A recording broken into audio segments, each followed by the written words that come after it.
बबली recording studio Samastipur Sheikhpura.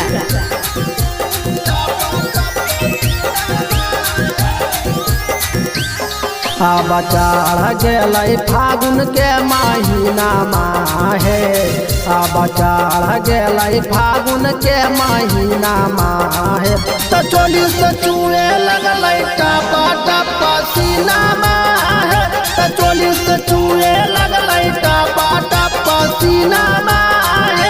Holi में रोजे लगल हमार दोनों जवाना माहे, होली में रोवे लगल हमार दोनों जवाना माहे, तो चोली से चूहे लगल टपा टपा सीना माहे, तो चोली से चूहे लगल टपा टपा सीना माहे।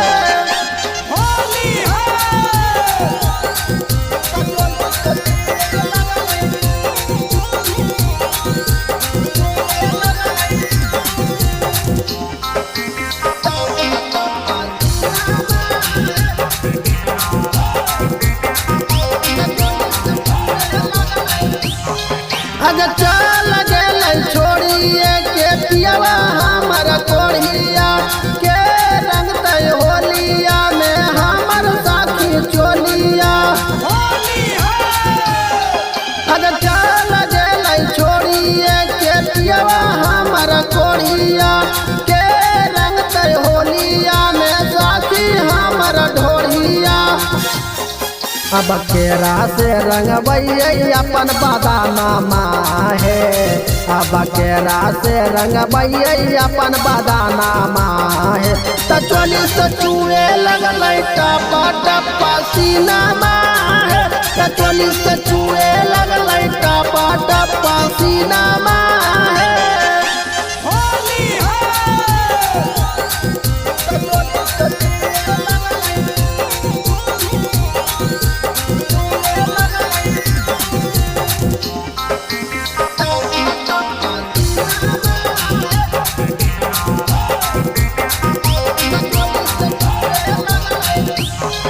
अगर दिल्ली बेदर्दी पियवा चल गई बहारा, राजमानी राजा देवरा डाले लगल पहारा।